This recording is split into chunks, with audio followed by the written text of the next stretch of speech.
Memohon bimbingan Roh Kudus. Ya Allah, Bapa dalam Kristus Yesus, Sang Kepala Gereja, kami bersyukur atas kesempatan yang Engkau anugerahkan lagi bagi kami untuk kami gereja-gerejamu di Indonesia ini boleh dipersekutukan dalam satu pertemuan ibadah pembukaan sidang Majelis Pekerja Lengkap PGI. Kami akan mendasari seluruh rangkaian acara kami di tempat ini dengan sabda kebenaran firman-Mu. Itu sebabnya bimbinglah kami dengan Roh-Mu yang kudus, agar kami dimampukan untuk dapat memahami, kemudian memberlakukan sabda kebenaran firman-Mu dalam kehidupan beriman kami sehari-hari. Amin. Jemaat Tuhan disilahkan berdiri untuk menyambut firman Tuhan yang dibacakan dari Alkitab. Haleluya.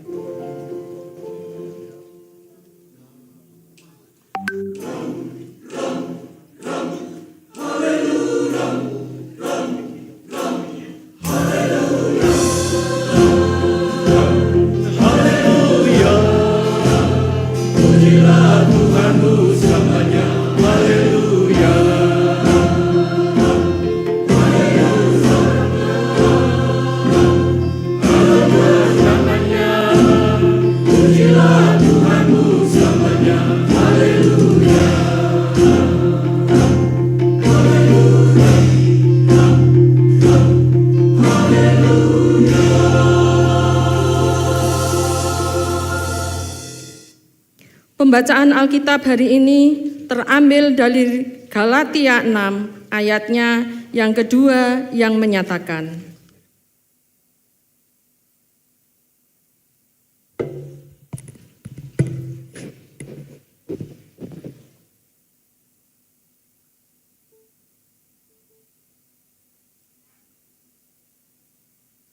bertolong-tolonganlah menanggung bebanmu. Demikianlah kamu memenuhi hukum Kristus.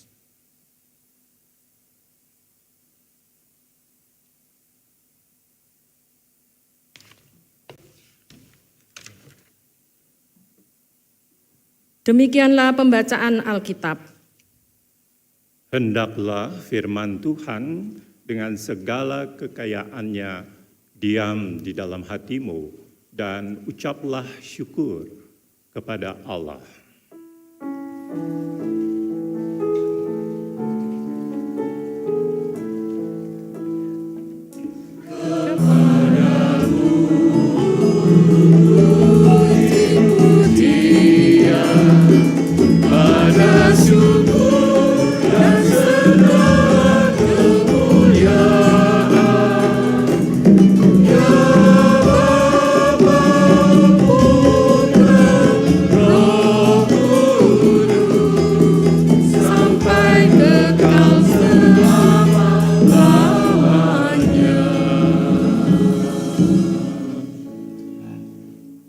Silakan duduk, Ibu Bapak, Saudara-saudari, adik-adik, anak-anak yang dikasihi Tuhan Yesus Kristus.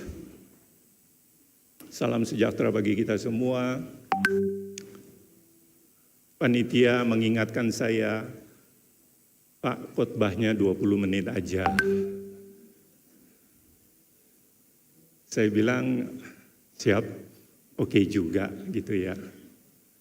Karena sesuai juga dengan nasihat ibu saya. Jadi waktu saya ditabiskan jadi pendeta, ibu saya yang sudah mendahului kita semua mengingatkan kepada saya. Beliau katakan, ini saya juga sampaikan ke ayahmu. Ayah saya pendeta. Jadi Mama sampaikan pesan begini, kalau kamu khotbah, Kalau kamu khotbah 5 sampai 15 menit, itu kamu khotbah untuk diri kamu sendiri. Kalau kamu khotbah 15 sampai 25 menit, itu khotbah untuk kamu dan untuk warga jemaat. Jadi masuk tuh 20 menit. Tapi kalau kamu khotbah lebih dari 25 menit, itu kamu khotbah untuk iblis. Lah, saya bingung. Kok untuk iblis? Ya iya. Soalnya kalau udah 25 menit ke atas, warga jemaat udah nggak fokus. Udah ada yang setengah-setengah mengantuk, bahkan udah ada yang tidur. Jadi kalau 20 menit pas lah. Mudah-mudahan tidak lewat 25 menit. Saya tanya panitia, temanya apa nih pemberitaan firman-nya? Temanya tentang kebangsaan, Pak. Mantap ini, tentang kebangsaan. Ya, karena memang kesadaran nasionalisme itu untuk gereja-gereja, khususnya di Indonesia harus terus di-push, didorong. Menurut pengamatan sih, kesadaran religiusnya jauh lebih mendominasi dari kesadaran nasional. Maklum, gereja-gereja di Indonesia itu barang impor. Jadi kesadaran religiusnya ditambah pietismenya seringkali mendominasi ketimbang kesadaran nasional, kebangsaan. Padahal di dalam tiap individu, diri Bapak, Ibu, dan saya ada dua kesadaran religius dan kesadaran kebangsaan nasional.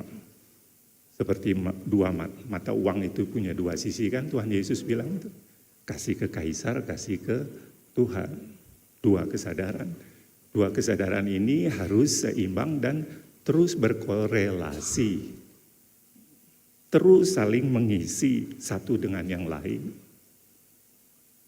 Kesadaran nasionalis harus mengisi kesadaran religius kita. Juga sebaliknya, saling melengkapi, saling mengisi, saling menguatkan satu dengan yang lain. Jangan kesadaran religius terus, bahkan makin mendominasi, sehingga akhirnya kita beragamanya di awan-awan, enggak kontekstual dengan kebangsaan. Ya. Kalau seperti itu, GPIB bisa bergerejanya di awan-awan, tidak mendarat di bumi Indonesia. Ya. Kalau tidak dikorelasikan dengan kesadaran nasionalisme, GPIB singkatannya menjadi Gereja Penerus Iman Belanda. Ya, jadi kebelanda-belandaan.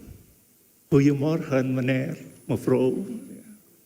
Ya, seperti itu jadinya.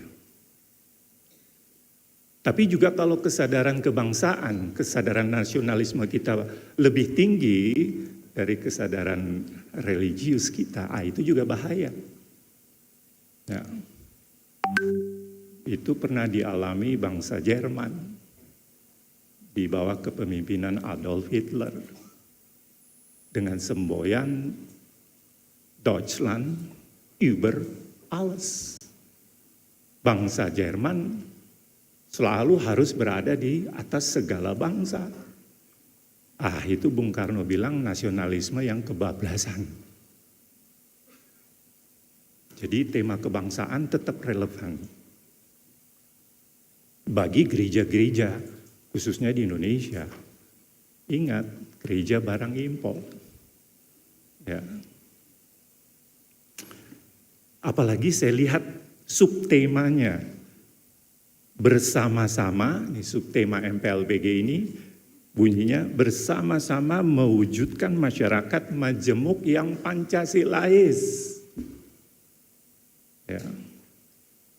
Dan berdamai dengan segenap ciptaan. Saya mau garis bawahi masyarakat majemuk yang Pancasilais. Itu juga gereja sebenarnya yang harus ditingkat kembangkan pemahamannya mengenai Pancasila yang seringkali generasi muda, Gen Z lah, apalagi generasi Alpha udah nggak ngerti tuh apakah Pancasila ya benar-benar ideologi kita. Kalau perlu nggak usahlah pakai Pancasila, kan seperti itu pernah. Ya. Nah, masyarakat yang Pancasilais, gereja juga mestinya seperti itu. Saya di mana-mana kalau keliling maklumlah GPIB ada di 26 provinsi. Sebelum meninggalkan jemaat di berbagai daerah, saya katakan ingat ya, GPIB itu gereja yang multi etnis, jadi harus punya sifat nasionalis dan oikumenis serta Pancasilais. Ingat itu, ya, supaya bergereja kita benar-benar kontekstual. Nah, mengenai Pancasila, saya cuma mau mengingatkan kembali. Ini kan pidato Bung Karno ya, dalam sidang BPUPKI, Badan Penyelidik Usaha-Usaha Persiapan Kemerdekaan Indonesia, tahun 45 itu. Sebelumnya Muhammad Yamin dulu berpidato tentang ideologi negara, Supomo, dan baru Bung Karno. Giliran Bung Karno pada tanggal 1 Juni 1945 dalam sidang BPUPKI berpidato tentang dasar negara yaitu Pancasila. Bung Karno katakan dalam sidang itu yang pertama, sila kebangsaan Indonesia. Kalau sekarang urutannya ketiga, persatuan Indonesia. Kemudian yang kedua, Bung Karno katakan sila kedua adalah internasionalisme. Dalam urutan kita, Pancasila yang sekarang sila kedua.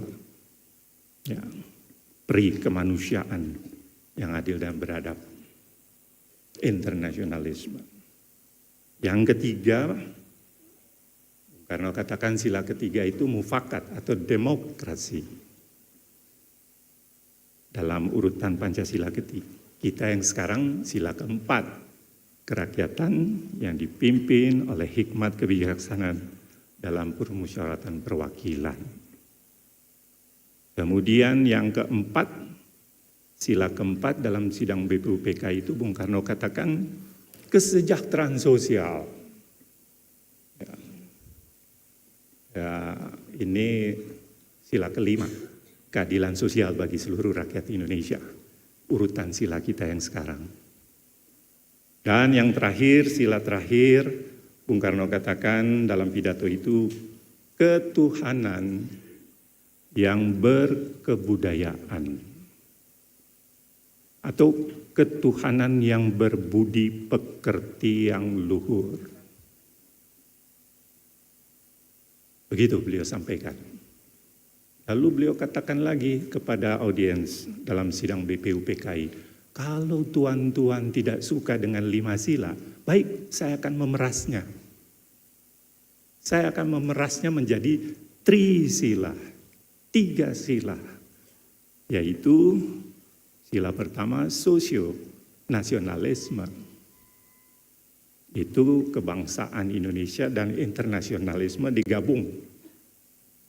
Sosio-nasionalisme. Sila kedua dari trisila adalah sosio-demokrasi. Yaitu mufakat atau demokrasi dan kesejahteraan sosial. Nah ini harus bergandengan nih. Kita bicara-bicara demokrasi tapi nggak sejahtera, perut nggak keisi, habis kena serangan fajar. Habis. Mau demokrasi sehebat apa, tapi kalau nggak dibarengin dengan kesejahteraan sosial, ya nggak jalan demokrasinya. Hanya lip service saja. Dan yang ketiga dari Trisila itu adalah ketuhanan. Bagaimana tuan-tuan? Setuju?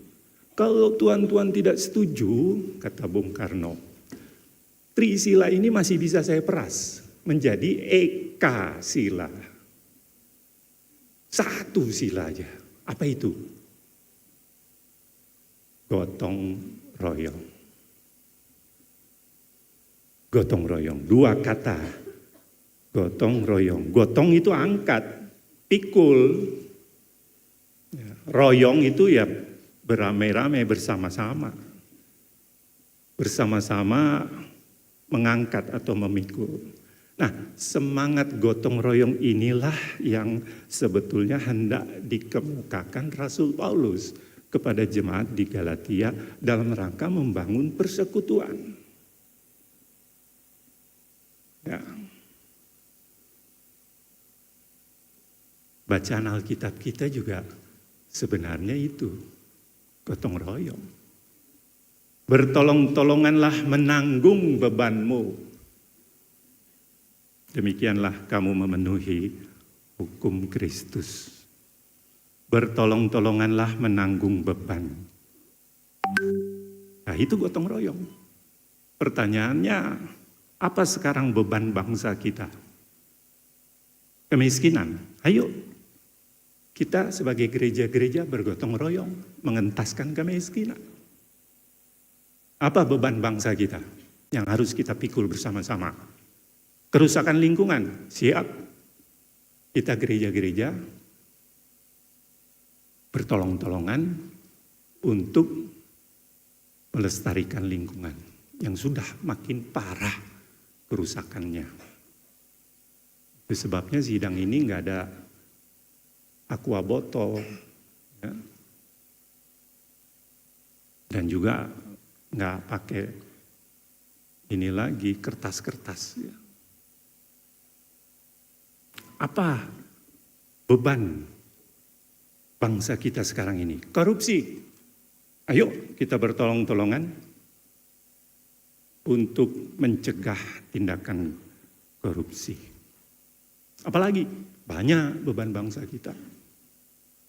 Di tahun 2025 ini sudah dikatakan ini tahun sekalipun tahun rahmat Tuhan ya. Tapi tahun 2025 ini merupakan tahun yang sedang tidak baik-baik saja. Nah, tahun 2025 ini. Udah habis-habisan di tahun 2024 dengan pilpres dan pilkada, uangnya sudah pada habis semua. Ayo, sekarang bagaimana? Ya. Jadi, saudara-saudaraku, Presiden Prabowo sudah mengatakan APBN harus bukan penghematan lagi, cut 306T, bukan penghematan loh, cut itu potong anggaran lembaga pemerintahan, cut 40%, bukan penghematan loh nih, pemotongan nih, ya. Bangsa kita di tahun ini sedang tidak baik-baik saja. Lalu bagaimana dengan gereja? Ya, dengan seremoninya yang seringkali gegap gempita. Menghabiskan budget yang luar biasa. Harus ada babi rija,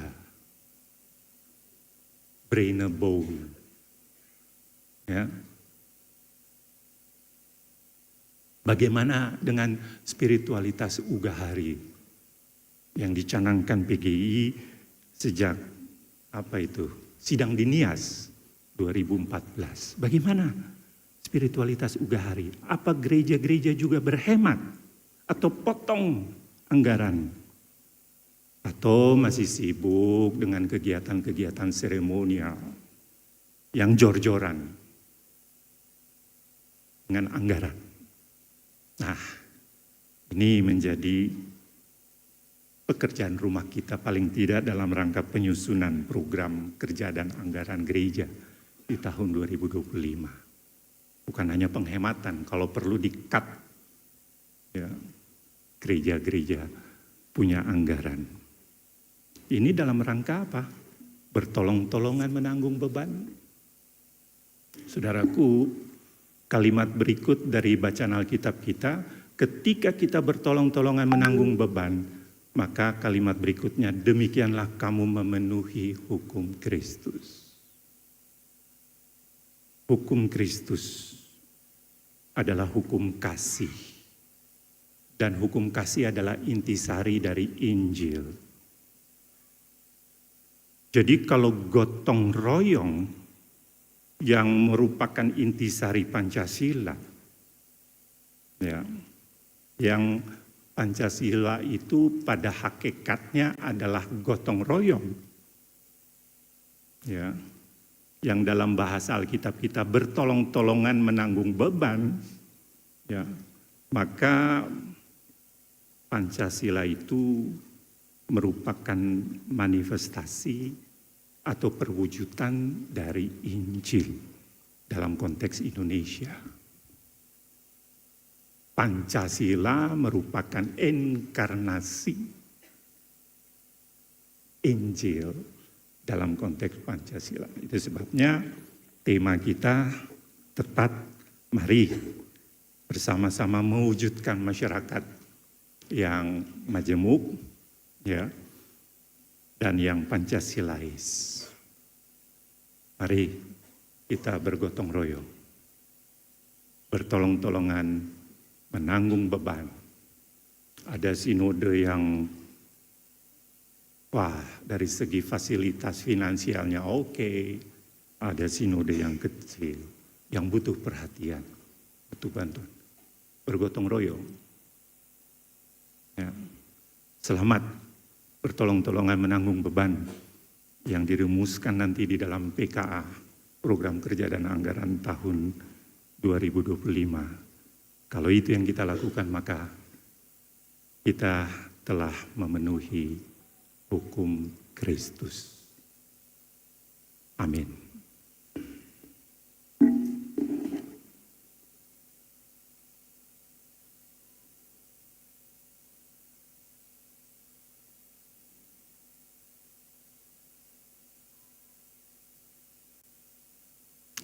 Jemaat Tuhan, dengarlah penetapan perjamuan kudus sebagaimana yang tertulis dalam surat 1 Korintus 11 ayat 23 sampai 26 yang menyatakan, sebab apa yang telah kuteruskan kepadamu telah aku terima dari Tuhan, yaitu bahwa Tuhan Yesus pada malam waktu ia diserahkan mengambil roti dan sesudah ia mengucap syukur, ia memecah-mecahkannya dan berkata, inilah tubuhku yang diserahkan bagi kamu.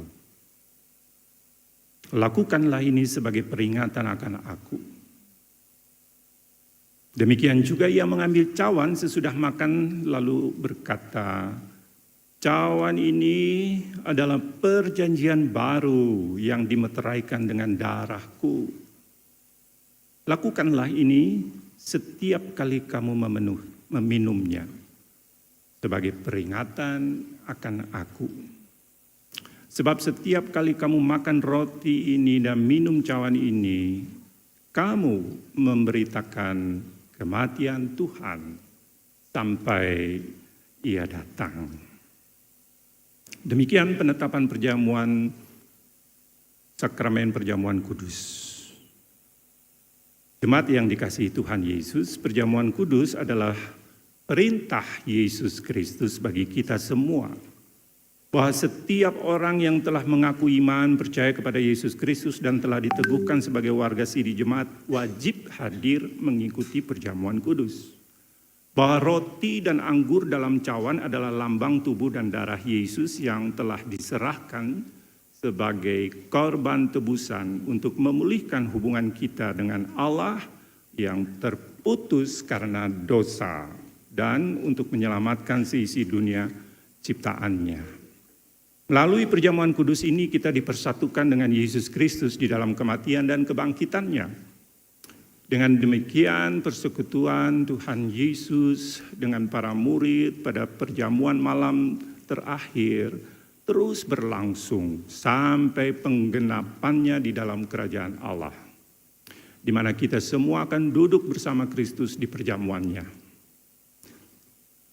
Saudara-saudara, persekutuan dengan Kristus yang kita alami dan hayati melalui perjamuan kudus ini sesungguhnya mau mengingatkan kita juga pada hidup baru yang untuknya kita telah dipanggil keluar dari kegelapan dosa kepada terang keselamatan oleh Yesus Kristus. Hidup yang dimaksud adalah hidup yang bersaksi tentang Yesus Kristus sebagai penebus dan juru selamat dunia melalui kata dan perbuatan. Saudaraku, mari kita satu di dalam doa, menaikkan doa syukur agung. Ya Bapa Maha Kudus, Pencipta dan Raja semesta, kami bersyukur dan memuliakan nama-Mu, karena Engkau membuat dan menjadikan kami sebagai milik-Mu. Engkau juga mempersatukan kami dengan Yesus Kristus, agar kami beroleh pengampunan dosa dan hidup baru yang kekal untuk memaklumkan kerajaan-Mu dan kebesaran kasih-Mu di dunia. Engkau mengangkat semua orang yang jatuh, menegakkan yang tertunduk, memulihkan hati yang hancur, menghibur yang berduka, membebaskan yang tertindas, menghentikan semua badai kehidupan dan pertikaian bangsa-bangsa. Oleh karena itu, bersama dengan semua hamba-Mu, malaikat dan manusia, nabi-nabi dan para rasul, serta martir, juga seluruh gereja-Mu di segala waktu dan tempat, dan yang di sorga, kami memuji dan memuliakan nama-Mu dalam madah kebesaran yang tiada hentinya.